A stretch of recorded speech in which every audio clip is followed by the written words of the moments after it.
Isles fans, Brendan Yerkes here, excited to bring you a new podcast focusing around the New York Islanders, joined alongside Cole Healy. This is episode 1 of On Isles Time, and we're excited. We're going to be bringing Islanders coverage, discussion, and starts right here. So, Cole, we're ready to go here. Yeah, no, I'm looking forward to it. It's been several years in the making, I guess you could say.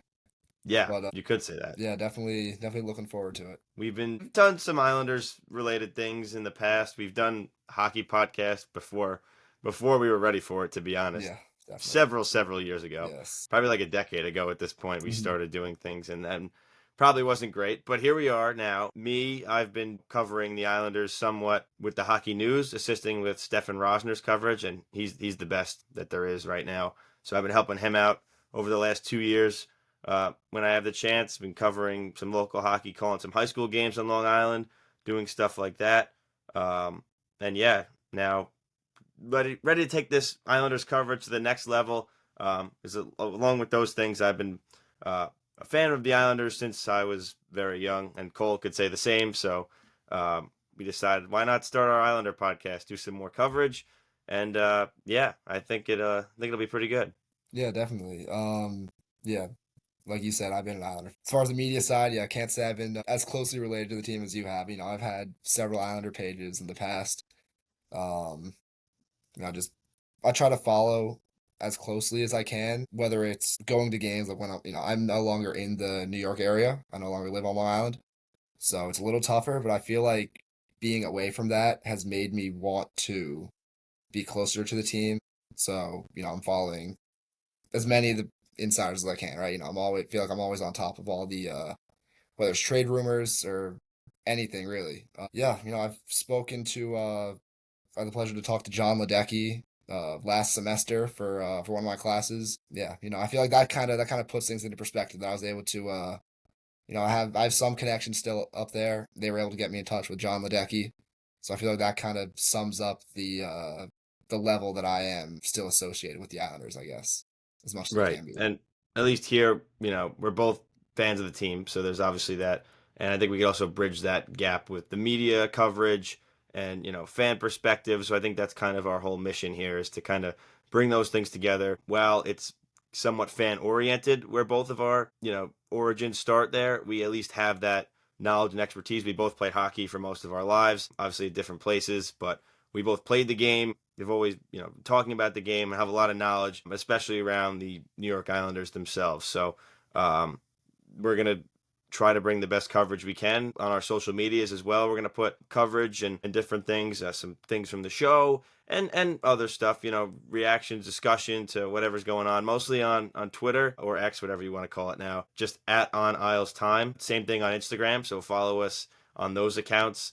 And yeah, we're looking forward to it. I think with our experience covering this team and being around this team, we're going to really have a good grasp on what's going on. And really just is another place for us to share our opinions of the team. I've kind of, with my coverage on the hockey news, I've kind of laid back a little bit with kind of discussing things just to remain in a more, professional element. But I think as I'm starting my media career, because I'm trying to work in the field, I'm gonna kind of start branching out in this way. I really want to be on sports talk radio as my goal eventually. So I think this is a good place to do that with the team that I'm surrounded with the most, coverage with the most, and I know I've interacted with a lot of people on X as well regarding Islanders related things. I've been to Bridgeport a couple times, covered the AHL team, so that was big. Covered some World Junior stuff, obviously from home, but watching all those things. So along with all that, I've probably been to, since UBS Arena opened, I think I went to somewhere around 15 to 20 games last season. So I'm there often, seeing live what's going on. Obviously, when I was younger, I went to a lot of the games at the Coliseum as well. So I've been around. I've been to a couple games in Brooklyn. So like I've kind of been through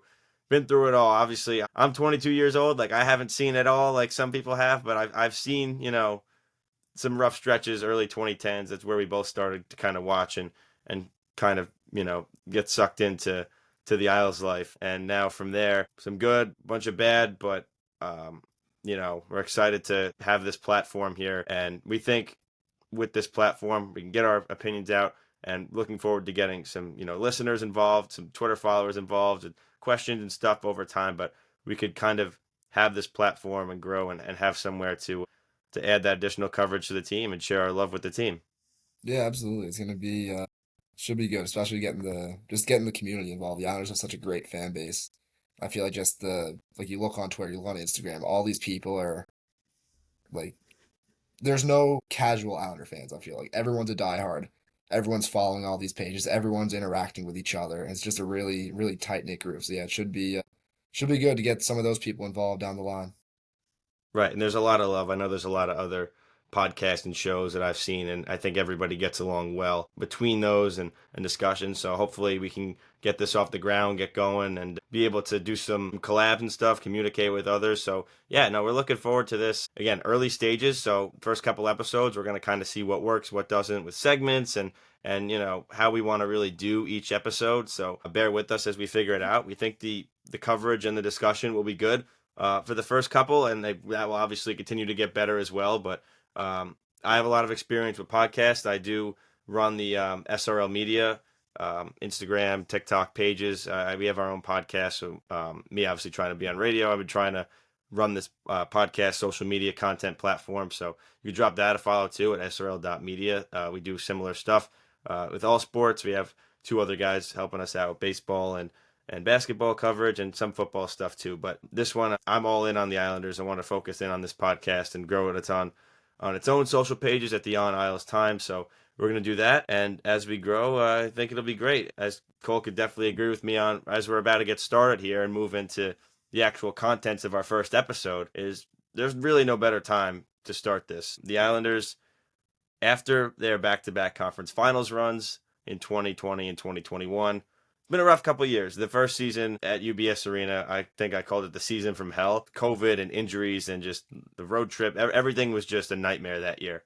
Then the next year, some ups and downs, but they make the playoffs. You're like, all right, this is pretty good. That was the first year with Lane Lambert. Last year, I called the most bipolar season ever because they had some games that were really good and some games that were really bad. Squeak into the playoffs, losing the first round. You think changes have to be made.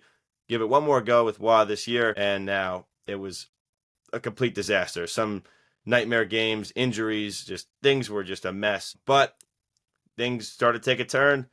First overall pick, so had some good fortune there. Lou Lamoriello was gone. I personally like Lou, but time came, new GM, and just like some cap space. Things are looking up. It's like a fresh, clean slate, so perfect time to start. And I think that everybody's excited. There's like a buzz in the air in the Islanders community. Yeah, definitely. I'm with you about Lou. I'm not gonna say he was like a, top three GM or anything, right? He did a good job with what he had, but sometimes you just need to change. Like, he's obviously gonna keep trying to he doesn't sell. Everyone knows how he operates. He's not gonna he doesn't rebuild. Even I don't know if maybe you want to say retool by trading Nelson. He was kind of initiating it, but he's a guy that wants to win. He's gonna go to any team and he's gonna try and win as soon as possible. And right now, with where the team is, that's just not the route that they need to go. Not to say that they're not close. Like I think they can make the playoffs next year. Maybe not make a deep run. I don't know. There's so many factors, but they can still be a competitive team this upcoming season. But yeah, no, it was just time for a change. It's time to move on from Lou. I like how they did it. They didn't officially, fire him, right? They just let his contract run out. Yeah, I feel like this is the perfect time for that to happen. And I think Matthew Darche is a great hire, a first time GM. Did a lot of work with Tampa. Obviously he played a part in beating those two Islanders teams that went to the conference finals. Unfortunately. Yeah, yeah. Even yeah, he mentioned it in his press conference today. Yeah, no, I really like Darsh. I think he is the perfect choice for where the team is at right now. Absolutely. And to close the book on Lou before we go in on Dark, as that's what we want to talk about a lot today, I think Lou deserves more respect, as you mentioned as well, amongst the Islanders fans, just for what he inherited. And you also mentioned, they didn't fire him. I mean, they kind of did, but they didn't say, "Oh, get out." Like they're letting him put out the remainder of his contract, and Right. that matters. Like to get respect around the league because Lou took over in a time where the organization was not in a good spot. Tavares was leaving. They were still in the Brooklyn mess, kind of like UBS was obviously already confirmed at that point, so that was good. It was just still playing in Brooklyn and the Coliseum back and forth, and Tavares leaves, and all of a sudden it's a disaster. But he brings in Trotz. They have good runs. Like they made the playoffs the first 3 years, so it's like he took over and made this team good and was able to bring players here. Like free agents wouldn't sign here for a little while. But now he started to bring that culture back, the winning tradition, and brought respect to this team again. They have the arena, the practice facility. Yes, that helps, but he brings in Barry Trotz, obviously. And that everyone said, well, it was Trotz's teams that took them, that went all the way. No, well, Lou brought him in here. Without Lou, that's you never hiring That's him. exactly what I was about to say. Trotz Right. gets so much credit, but he's not an Islander coach without Lou. Which that's not to take Trotz's credit away, but Lou brought him here. Mhm. Like, it's a group effort, and now you sign players like, you're not signing somebody like Bo Horvat trade. That was a little bit ridiculed. Instead of getting someone to sign here, it's like, why don't we trade for him and then sign him? Then you're more likely to get him because people want to come here. And now, yes, there's problems with no move clauses and some of the players he signed. Some things were bad, and I'm not even going to argue that because yes, it's time to go. But it's just bringing that respect back, and you hear the players, the relationships they had with Lou, and just the way that he respected everybody. And through COVID, like I know, I saw, I think it was Jordan Eberle was Yeah, talking about him the other day. I saw about like his wife just gave birth and they had a problem because it was literally COVID and there was nowhere to go. Like he helped out with that, and he's just there for the players. He brought a respect back, and now they could take that and all the good things that they've built up. That's not the bad contracts and some of the on ice things. They could take that and improve the on ice things. And now Matthew Darche is in a good spot with that. yeah, definitely. Again, yeah, just last thing on Lou. The team, there's so many bad times throughout the 2010s, right? You know, you, obviously the threat of relocation. It obviously doesn't get worse than that. But besides that true rock bottom in I guess I want to say 2008 to like 2012, 2013, besides that, there was no lower point than when John Tavares left. And obviously Lou was there shortly before that happened. So, he wasn't really, I'm not gonna say it's on Lou, right? Like it's all part of it is, There were a lot of factors. Tavares had a great relationship with Garth Snow, Doug Waite, but the team was just at such a low point. Yeah, Barzal just won the Calder, but there was so much uncertainty, and you just didn't know what was gonna happen. It looked like there was no chance at making the playoffs. Yeah, sure, they had just drafted Dobson and Wallstrom. They were still several years out. Like no stud prospects really. Lou comes in, brings in Trotz. He puts the franchise on track right away. Without Lou, they probably go 4, 5, 6 maybe years where they're just irrelevant, bottom of the league, and so he deserves that credit. Yes, it was time for him Right. to go, but he deserves way more credit than he And gets. you could have feared the worst. Like you look back a year ago, like, oh no, there's literally no prospects. Because I was like, obviously you tried to go for it, which I respect.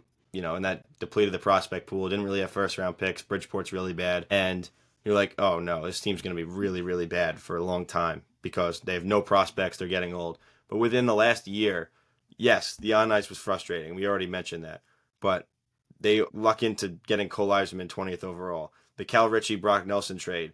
They have an extra first from that. They had a good draft. Like some of their prospects have come out playing really well. And now the first pick, Darch, like everything has just turned where now they went from having one of the worst futures in the league to now having a real shot with the core that's still there. And I think a core that could still compete potentially for a Stanley Cup. Not this team, but the core that they have. Top players like Barzell, Horvat, and Sorokin. You have those guys that you could build around and build a winning team from that. So Lou, yes, time to go.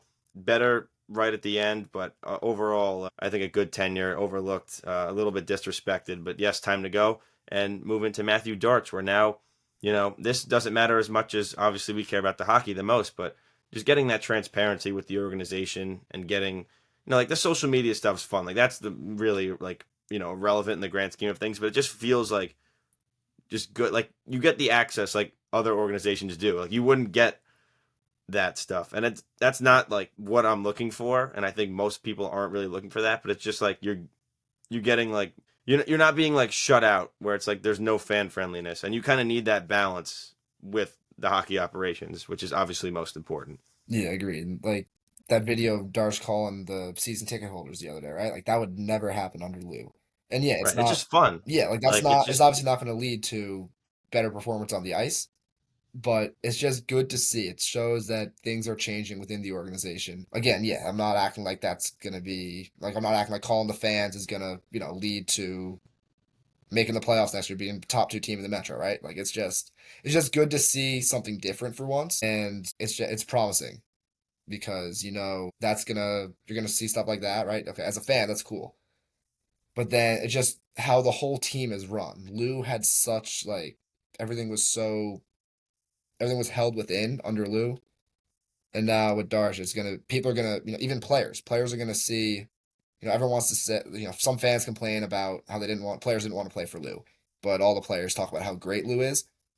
That doesn't matter anymore because you have someone new, someone young who's played. I believe he retired in like 2012, maybe. Early 2010s, yeah. Yeah, so he played recently. His playing career didn't end that long ago. So obviously the league has changed since he played, but he gets it. Again, not to say that Lou didn't get it, but it's just a different perspective that I feel like players will appreciate. And, that'll impact whether it's re-signing our own guys or getting free agents from the outside.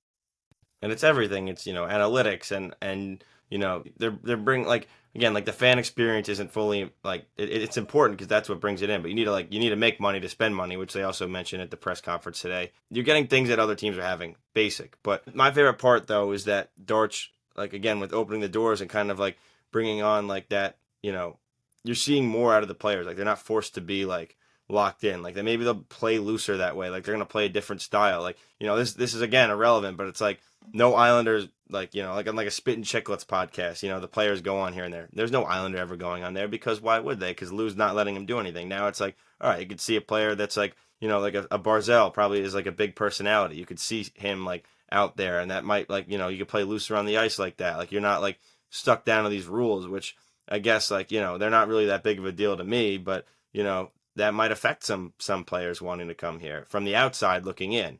You don't see anything from the Islanders, and I think that these players being able to do these different things can grow the brand, bring in more money for the team, and eventually lead to success. So it's like it's all little things. Like those things don't matter in the grand scheme of hockey, but maybe a little bit here and there, and then it builds up. But Darch, my favorite thing though is he's a first time hire. Like everybody's with these retreads. Like Mark Bergevin was probably second by the end of it, and I don't think I would have really hated that. I don't know if I would have loved it.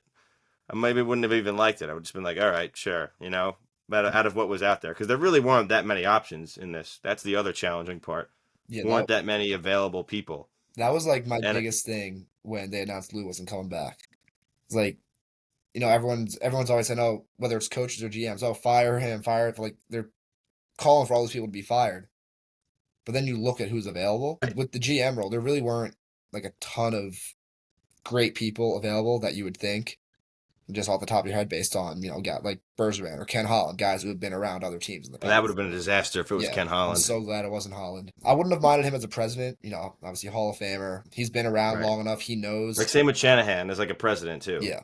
Yeah, both of those guys would have been fine as president. Yeah, I don't know exactly how much of an impact each of those guys would have on a GM. Because everyone does it differently, right? So I'm not in the room. Neither of us are in the room at those discussions, so we don't know how much. Like I know there have been reports about Shanahan, Kyle Dubas in Toronto. He'd want to make a trade, and Shanahan shut it down. Yes, but again, for president, I wouldn't have minded those guys. They've been around. They know the game. They know what the role is. I'm kind of with you on Bergevin. Like he would have been fine. I think. But, I think he made like 99 trades in 9 years with the Canadians. Probably. Just something ridiculous, right? Now it's good to see a guy who's not afraid to make a move. But then you got to question when, like how many moves is too much. Well, it's like eventually, it's like if you make that many moves, some of them are going to be good and some of them are going to be horrible. Like Right. it's just that's the reality of it. Like you can think off the top of my head, like you got Nick Suzuki by trading what Pacioretty. Like, all right, that's a fantastic trade. Right. But then on the other hand, you traded Mikhail Sergachev for Jonathan Drouin. Exactly. Like So yeah, you know, good and so it's bad. like there's But it's interesting. But Darch, I think, was the best available candidate yeah, because, like you said, people, oh, let's fire this guy. Oh, well, who's your replacement? Oh, I don't know. exactly. There's nobody thinks that far. But Darch, I think people kind of zeroed in on from the beginning of the search. Like, look out for this guy. He's a new person, and by new person, obviously meaning he hasn't had the job before, and he's not like an older person, which is usually the NHL, especially the head coaches, just going around and around and around. And that's probably why Patrick Roy is staying, which we'll get to a little bit later. It's like there were 8 teams, I think, looking for coaches this year at one point. Mhm. And now it's like, what are you going to do? You're 2 months behind the process. You're going to let go of him now and start over? Exactly. No. So Darch comes in.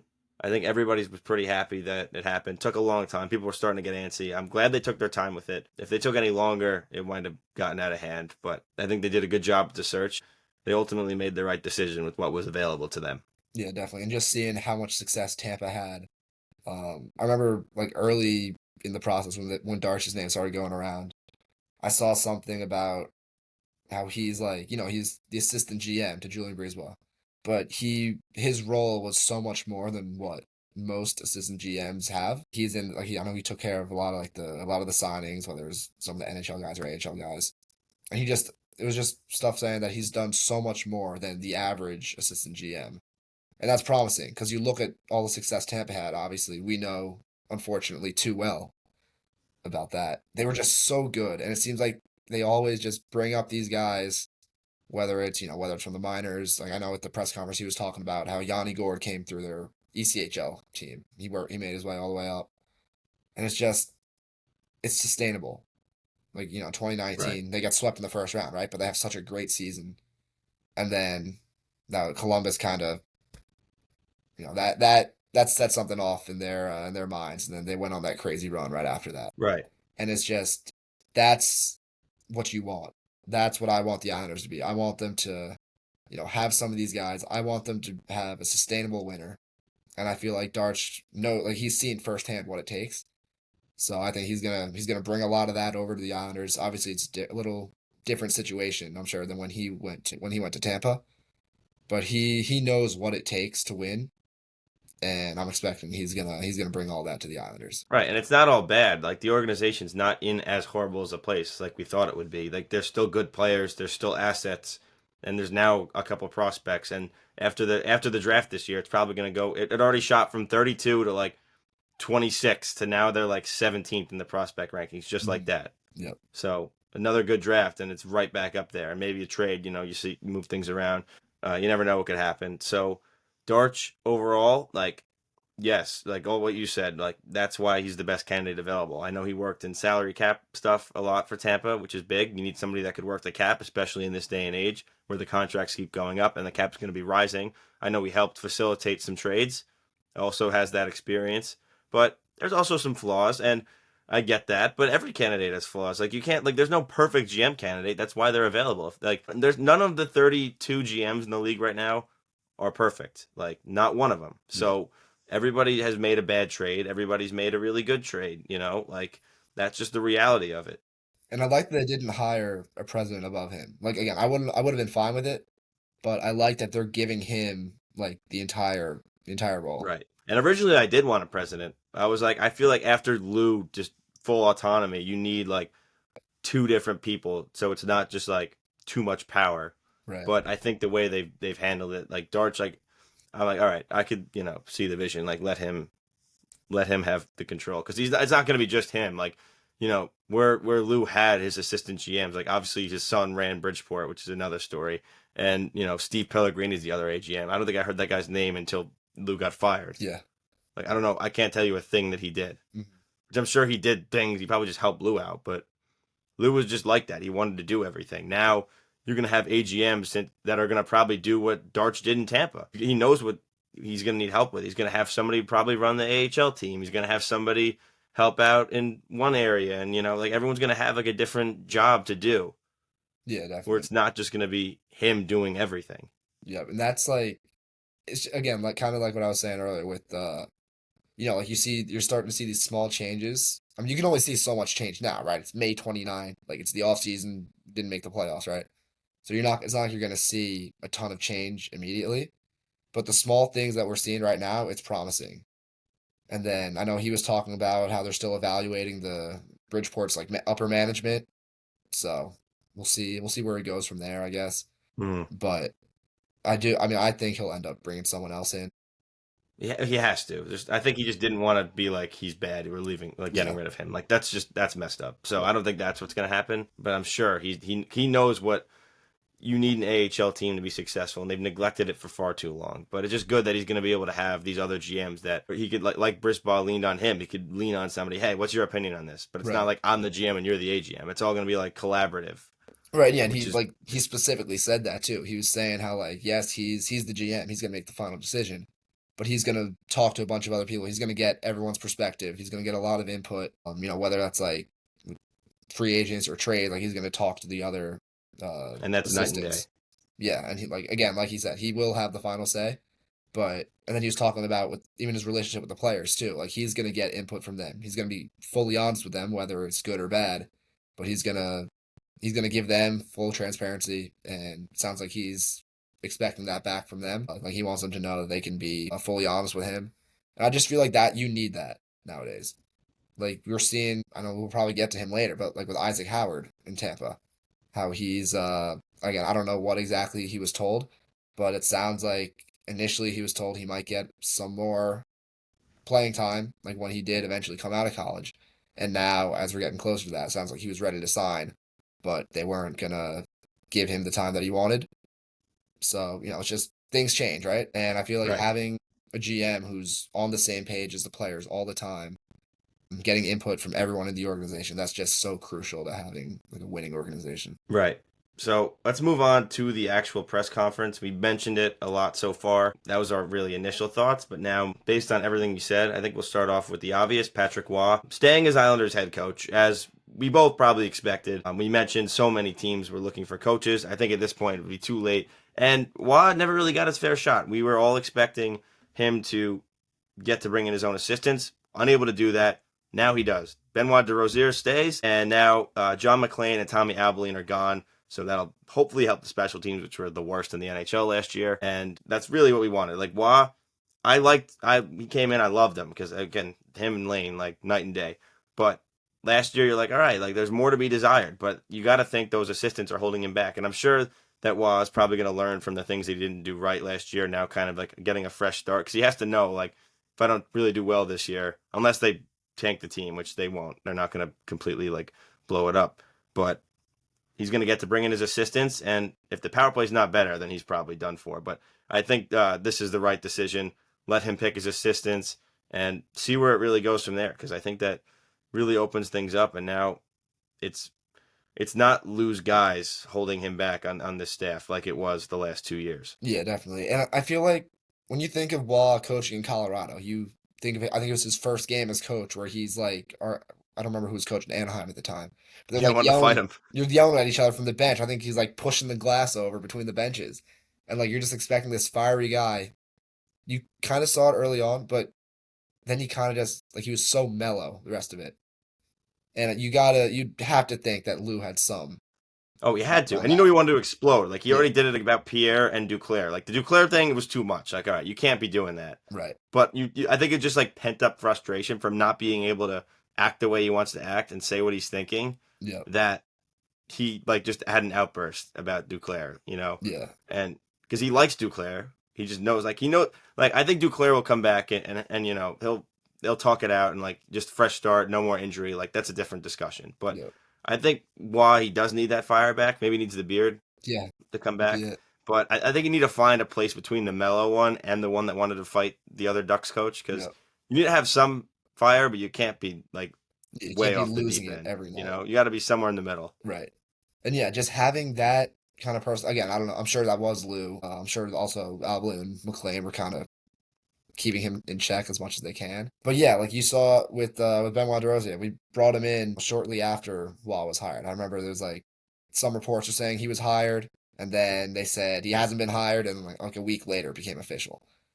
He's working with the centers on. I know his main thing is face-offs. They were the best face-off team in the league this year, I think, or if Right. they didn't finish at one, they're top three. They were for the first half at least. Yeah, and like that's so crucial, right? And look at Wall. That's him bringing in his guy. Again, I'm not saying they're gonna have the best special teams in the league if they let Wall pick his assistants, but you'd have to think that he knows whether it's guys that he worked with in juniors or maybe even when he was in Colorado.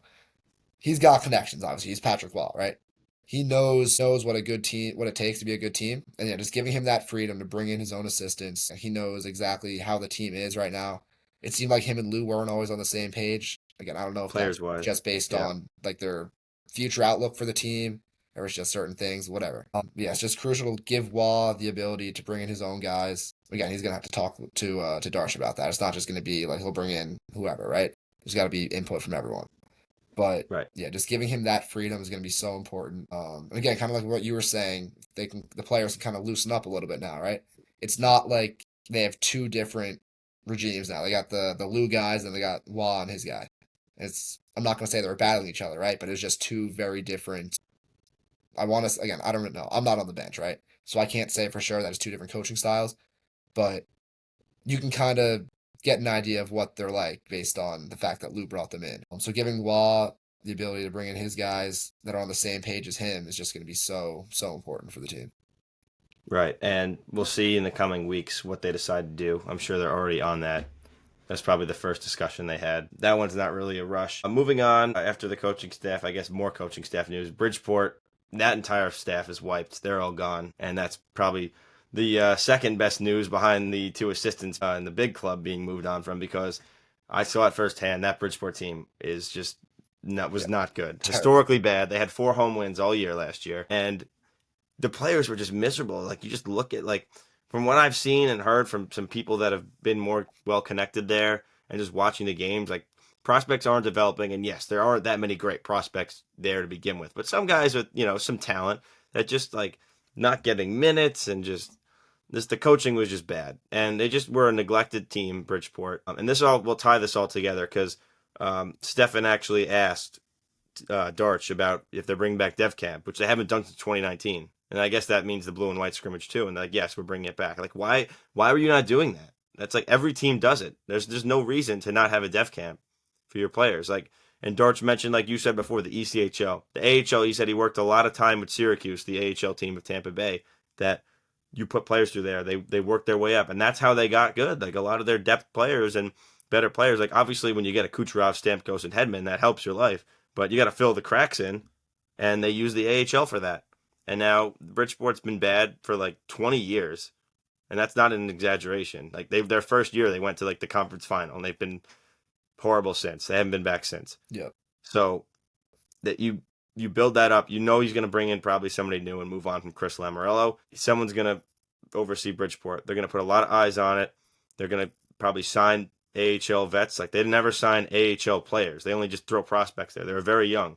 You need to have some older players that have been in that league a while that could at least help, and then play your younger guys with them to get that experience, get them learn the pro game, get a good coach that's actually going to develop them. And I think that all comes down from the top. As they said, ownership down to GM, to the AGMs that are going to be overseeing there, to a new coaching staff in Bridgeport. Definitely much needed. I would hope that they slowly but surely improve, and maybe they'll change the name back too, because I Yeah, have that would definitely have a be. feeling that Bridgeport Islanders was a Lou thing. Yeah, that it's just a crime. The Sound Tigers logo is so good, and they took it away. But yeah, no. Getting back to your other points, like I've seen Bridgeport probably 7, 8 times. Um, just down here in Charlotte, right? Like I'm not too far from the Charlotte Checkers, so I'm going to I don't know. When in high school, middle school, whatever, I was probably going to like 4 or 5 games a year. I'd always go when Bridgeport was down. I've probably only seen Bridgeport win once or twice, and I mean, it's always against the Checkers, right? So I mean, the Checkers called the Cup champions One of the better 2019. teams, yeah. They've always made. It seems like they're always in the playoffs, right? They just haven't looked good. Like I know, I think 2022, I went to a game, or maybe it was 23. I don't know. It was like six No, one. 22 when they made the playoffs, they won the round of three, like the best of three first round. They Yeah, won. and then I think they went on to lose to the Checkers. Yes. I could not go. I was not able to go to any of those games. I was upset with that. But yeah, no, it's just kind of what you were saying with the vets, right? Like I think this year they had Cole Bargero, they had Chris Terry, and I think pretty much everyone else is just young guys. Right. And it's like, yeah, it's good that young guys are. You would think they're getting a chance to play, right? Like I kept seeing like Alex Jeffries and Matthew Maggio were healthy scratches at times. And it's like I'm not saying these guys are some like super high level prospects or anything, but you got to give them some time. Like with what we have in the AHL, like again, I'm not saying Maggio is going to be first line or second line. I know a lot of people are super high on him after he had that OHL MVP season, but if he's a healthy scratch, he's like, there's no reason for him to be a healthy scratch with how bad Bridgeport is. Like when you're that bad, you've got to let your guys play and develop. And yeah, I don't know what was going on there, but yeah, definitely good to see the whole coaching staff is gone. They're gonna have something brand new next year. Yeah, I'd imagine Chris Lamorello's gone. I know Dart didn't say it for sure this year at the press conference, but I would assume that he'll be gone. Yeah. So yeah, Other it'll AGMs, I think that's a fluid process. I mean, he's only really been here a week, so gotta can't do everything in one day. Yeah, no, So I gotta give him some leeway there, but right. it should hope that the Bridgeport looks better in the next couple years. Yeah, I would think so. That's, a process. Hopefully get some more people going to those games too. Because there are some people that care that are just like, what, like, why do we, that Oh, are fans of that team. And they've always been bad. Like they've been disrespected by the organization for a long time. hmm So to be able to build that up and build a good team there is the foundation. Like the Capitals only have the one Stanley Cup, right? But they've been in the playoffs very often, and the Hershey Bears are always. I think they won back-to-back championships the last 2 years, Yep. and they're always in it. And they've always had a good team. They have a mix of vets. They have their prospects that go through there, and they keep funneling players to the NHL because the Hershey Bears are good. And there's a couple examples of teams like that. I think they're probably the model for AHL success. Yep. But I mean, they've been around a lot longer. It's a different situation, but still, like you can get there, like Tampa did, and Dart just seen firsthand. That's definitely good. I think that's most of the things that happened during the press conference, at least the big ones. He also just mentioned he's had a conversation with I think all but one or two players so far. So he's talked to most of them. He said Bo Horvat's injury is minor, 4 to 6 weeks ankle, which is huge because that was scary that he went to the World Championships, and if he missed time into the regular season, that would have just been brutal with how well things have been going lately. So the transparency is good. Dortch opening up about a lot of things. They had some business questions that were asked as well about just what I said before, bringing in money to spend more money on the team, and just how they think they're going to help the business side of the team and grow the fan base, which is obviously things they need to do. That's not hockey related, but just still relevant for the franchise to be in a good spot moving forward. But I think that's about it, at least for Darch and the press conference. Unless you have anything else you want to add from that. Nah, my last point there, move Bridgeport to the Coliseum. That's all. Yeah, I've thought about that too. I've liked that idea, but then I think what they think is going to happen is that people are going to go to the AHL games instead of the NHL games because it's cheaper. Yeah. Some people, like not Yeah, everybody, but I can see it, but the yeah. casuals maybe. So I don't know, because Bridgeport's a weird spot. Like that's why it doesn't make sense to name them the Islanders, because Connecticut's a state where it's like kind of more so half Rangers, half Bruins with some Islanders sprinkled in. So name them the Islanders, then you're kind of like in a weird spot. I mean, but then again, you don't know. Like it's kind of like the Coyotes. Like you'll never know. Like they were never good. How are you going to get people to go to games? Like Arizona it, made the conference finals in like 2011 or 2012, and like that was the only playoff success they had. And I mean, from the clips I've seen, like it looked like a pack. I mean, you'd obviously assume it'd be a packed barn for a playoff game, but like it, there were signs that it could have worked there, and it just didn't after all right, those it's years of awful winning teams. solves everything. That's what Yes. it is. Like them fans will not show up if you like. Look at other sports. Like I use the Miami Marlins as an example sometimes. Like that team is never good, and there's Mhm. never anybody at the games. Like who knows what it would look like? Maybe it'd be the same. Maybe nobody cares, but you don't know. Right. And that's what happened to the Coyotes, and that's probably what's happening with Bridgeport. Like I'm not saying they're going to pack it out. It's a minor league sport, but you know, I'm sure they would do better Yeah, if definitely. they were winning. People would be like, oh, let's go see the team that's close by hmm because people live there. It's not like it's in the middle of nowhere. Yeah. Yeah, it's like you give the people a good team, they're gonna show up. Like it's really not complicated at all. Right. So that's it on Darch. I think we're very happy with that hiring. More news will come out in coming weeks about what he's doing, as we're about a month away from the draft happening.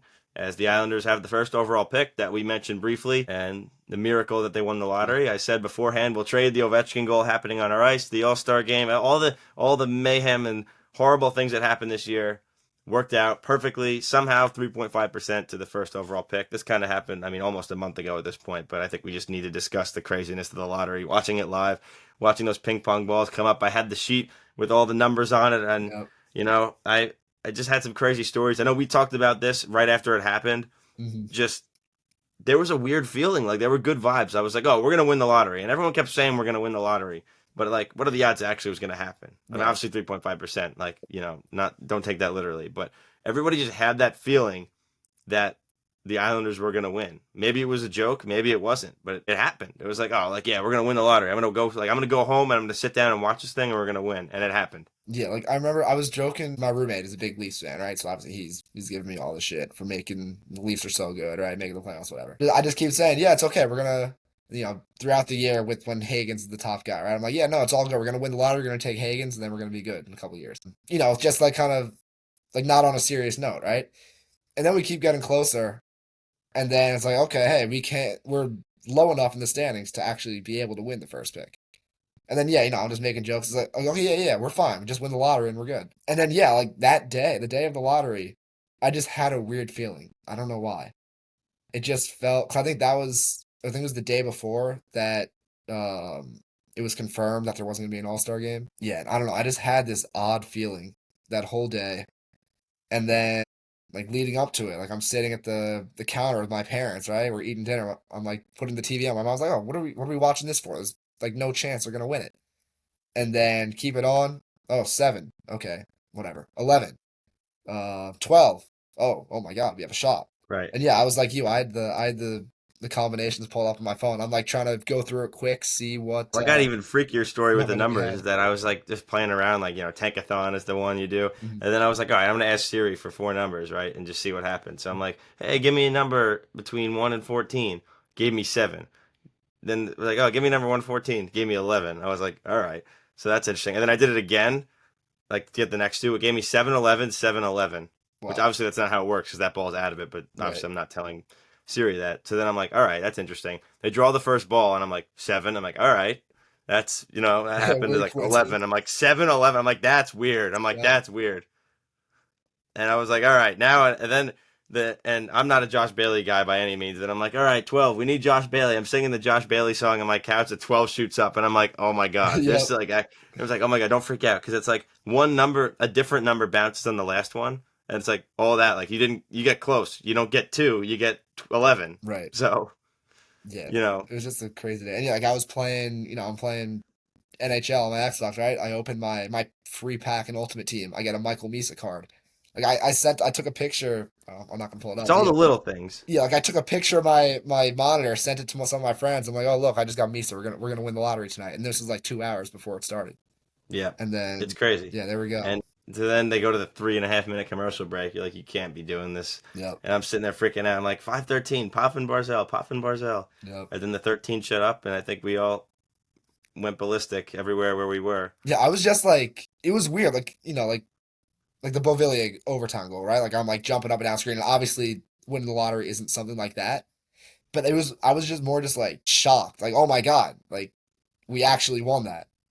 Yeah. Like it Like, was when is ever, like, after the last 4 years, everything's gone horribly wrong. Like, something went right for yeah, once. yeah, exactly. That's all it was. It wasn't So, like, like clean slate with the league, clean slate. yeah, it wasn't like elation or anything. It was more just like disbelief that we actually won something. Right. And it was yeah, Ken it was a Morrow cool moment. Yeah, showed Ken up, and, Mara there after yeah. being there in '09 as well. Maybe I'm insane for this, but I didn't post this anywhere. But in my front yard the day before, I took a ping pong ball and I wrote NYI number 1 on it. And I took some Islanders like thing they gave out at the park before the game, before opening night. They gave us some like keychain or whatever, some necklace, some cheap thing they were handing out. So I buried the NYI number 1 ping pong ball and this chain thing in the mulch in my front yard. Buried it, and I stuck a little like Islanders thing, like a little flag thing on the top of it. I'm like, all right, that's our peace offering to the hockey gods There you go. for this lottery. And then it actually worked. Hmm. Really can't make it up. Yeah, I've got a ping pong. I'm looking at a ping pong ball on my floor because it was like the lottery's a week after I moved back out of school and came back home. And yeah, I don't know where that ping pong ball came from. It was somewhere in my bag, I guess. It wasn't with the rest of them. But it was just on my floor. Just that whole week. It was just in the middle of my room. I didn't move it or anything. And then there you go. I think it was May 5th was the lottery. And Yeah. then yeah, that night we won it. So now I'm just keeping that ball on the floor for the near future. Yeah. So now that we won the pick, unfortunately, it's not a McDavid Celebrini type year Yeah. where you're getting that star player, surefire. You know who the pick is, but you can't complain. You're getting a top prospect, and honestly, with having 2 first-round picks next year, it's not the worst thing in the world because this draft's not as deep. You get the best player in this draft, and then you get 2 still good prospects next year. Like a top 2 or 3 pick this year is probably equivalent to like a 6 or 7 next year Yeah. with how deep it is. So my initial reaction, like, listen, the whole Higgins thing was fun. No, we're not doing that on this show. We're not Higgins defenders here. Like, you can't be taking a guy because he's from here. Like, I love the story, and if they could trade back up to get him, yes. But to me, you got to go Matthew Schaefer. And right after the draft, my initial reaction was Michael Misa. Did my research, saw some discussions on Twitter, highlights, Schaefer's the pick. I get the injury. It freaked me out a little bit in the beginning. I wish I saw a full season from him, but based on what scouts are saying, people that know him are saying, the highlights are saying this guy is an elite, potential elite number one puck moving defenseman. Play offense, he can play defense. Just he's got the build, he's got the shot. Like he could skate really well, and I think he's everything that Noah Dobson isn't in Yeah, I terms of being agree. a puck moving defenseman. And I think with that potential, with you have Eiserman and Richie, like yeah, you want Misa maybe offensively, but you could. It's easier to sign a top forward player than it is to sign a top defenseman in free agency or make a trade because the forwards become more readily available. And then if you could build him, not saying he's going to be a Kale McCarr or a Miro Heiskanen, but you build around those guys as your defensive cornerstone player. So Matthew Schaefer for me is the pick. Still going to be discourse for another month. And I think because you have number one, you can't reach and take Higgins because of the story. If you were a little bit lower, all right, I could see it. But number one pick, you got to take the best player available, and that's Matthew Schaefer. Yeah, I agree. And just with Higgins, it's like, yeah, it would be cool to see a Long Island kid, big Islander fan, be on the team, right? But you got to use your head here. It's really Schaefer or Misa. And I do think Higgins has been disrespected a little bit. I've seen some mock Yes, drafts kind of put him at like 6, 7. Like, no, I still think he's going 4 or 5 at the I think he lowest. should be 3 or 4. Yeah, Yeah. But yeah, no, you definitely can't take him. Like again, yeah, like you said, the story would be so cool. Another funny thing about him during the pandemic, right, when all the rinks in New York were closed, he actually was training down in Charlotte at the rink that I had played at my whole life. mm. So It's funny. Well, he grew up playing at the rink that I play at. Like mhm, I mean, he lives in one of the same towns that I do, so yeah, he's around. Like, yeah, listen, he could fall to 4, and they could try and go up and get him. Like people are suggesting that very rarely happens draft pick trades like that, but if you can with like Utah, try.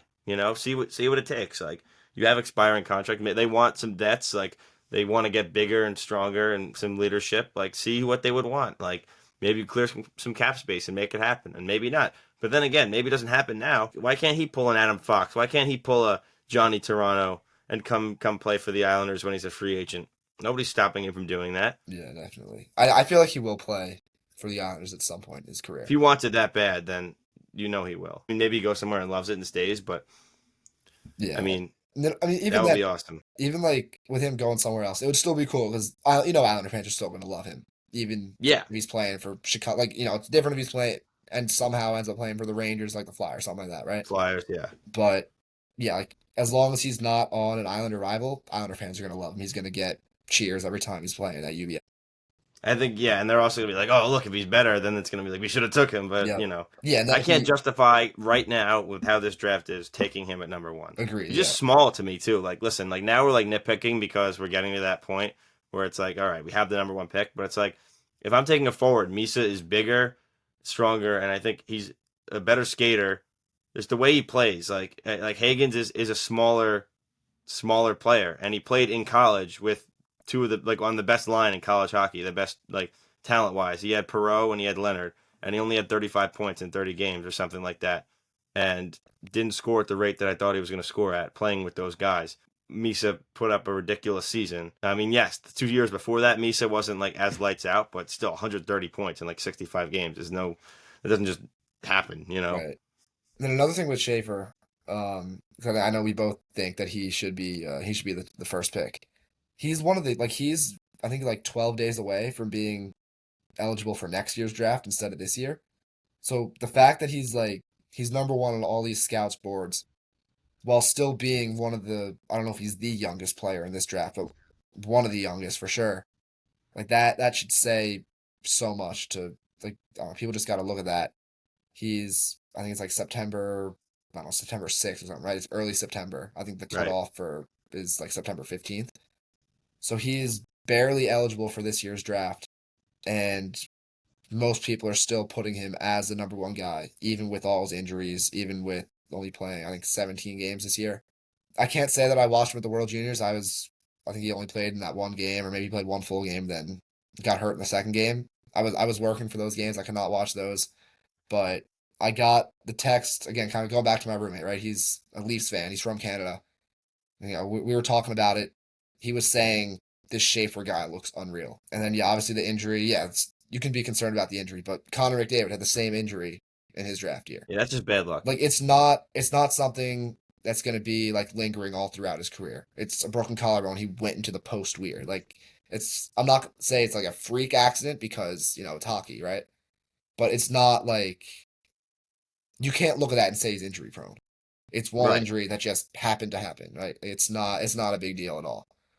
And yeah, no, I agree. It would have been good to see him play a full season, and I feel like if that had happened, then he'd be the consensus pick for everyone. But yeah, no, just you watch those clips. I saw someone compare him and say he's a left-handed Drew Doughty, or he could be a left-handed Drew Doughty. Yeah, could you imagine having that? Right, and yeah, obviously Drew Doughty was unreal in his prime, right? So I'm not saying he's going to be prime Drew Doughty for us once he gets to that point. But if he can be 80%, 75% of prime Drew Doughty, you have him on that left side. He's big. He's a great skater. Like you need that in today's NHL. And obviously everyone wants Dobson to be that guy, right? He's just not that guy.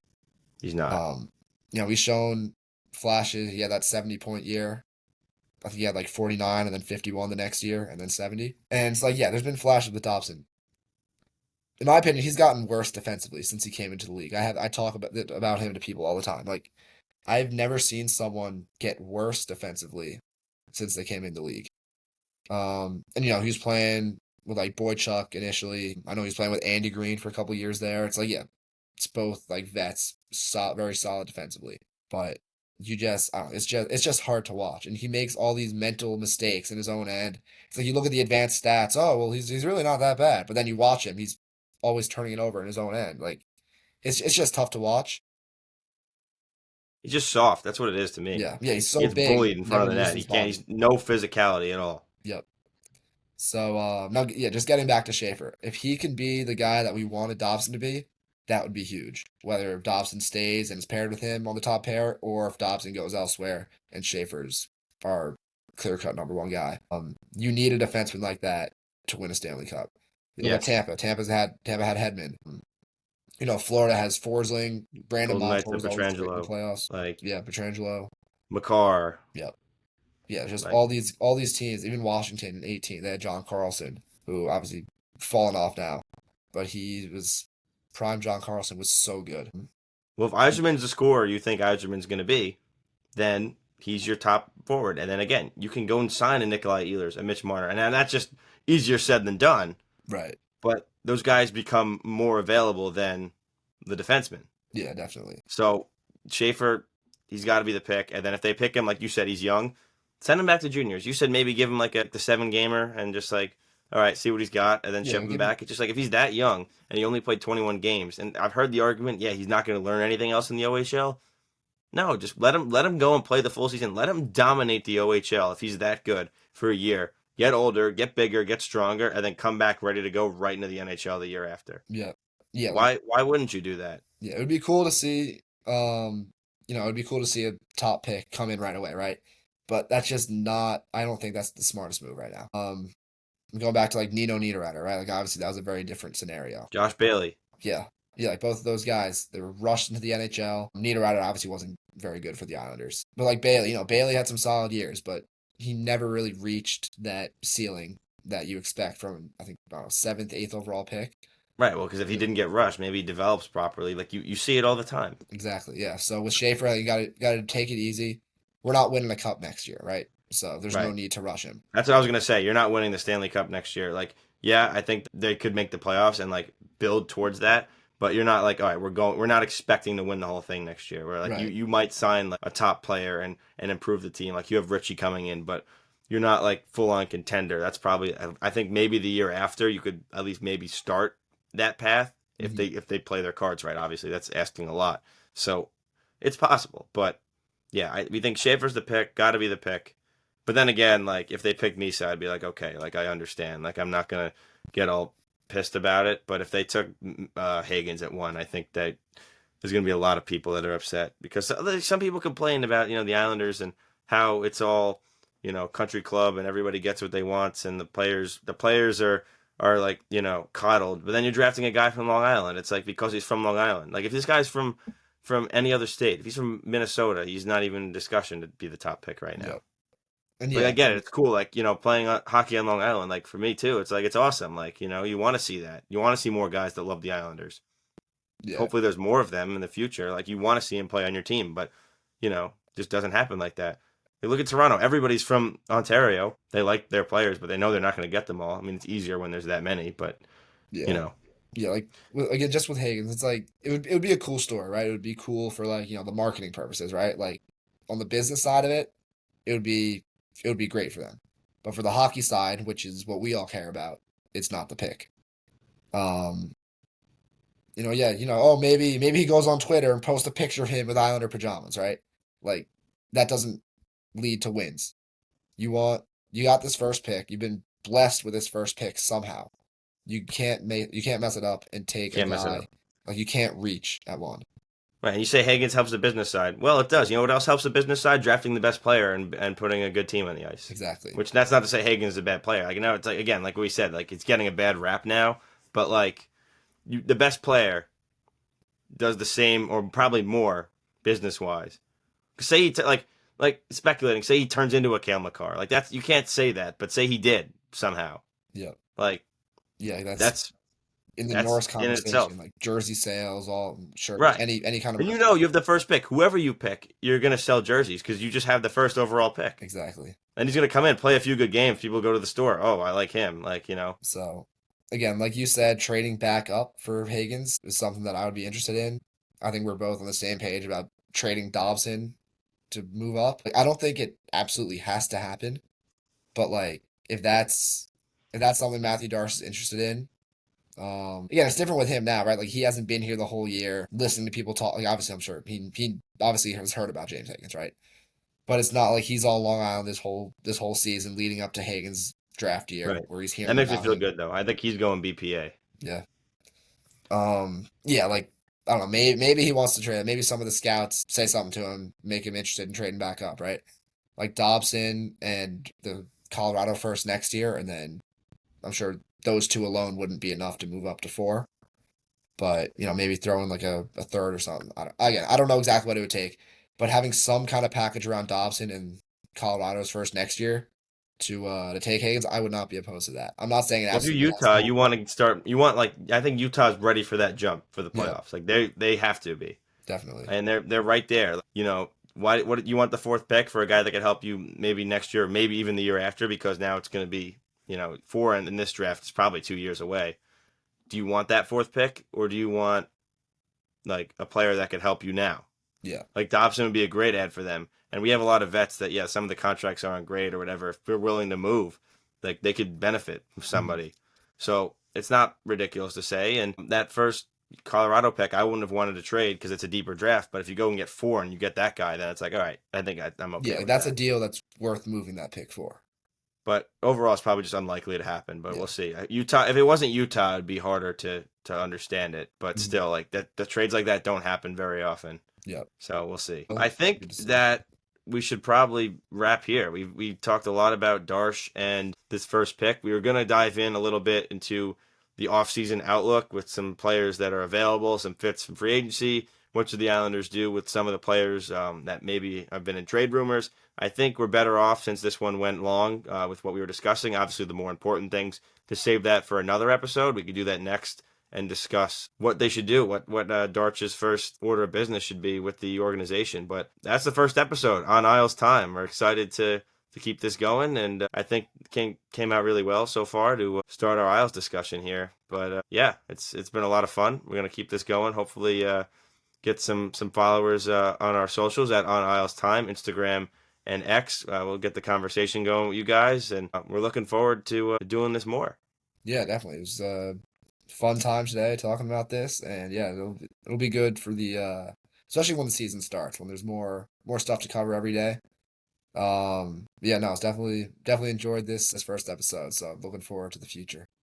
Yep, likewise. We'll get all our followers more involved, so we appreciate anybody who tuned into this first episode on Isles Time, along with following at On Isles Time on Instagram and X. Follow both of us on X, me at Brendan, BRENDAN underscore YERKES, and Cole at Cole Healy, HEALY 06 on X as well. All right, this was On Isles Time, the first episode. Thank you, everybody, for tuning in.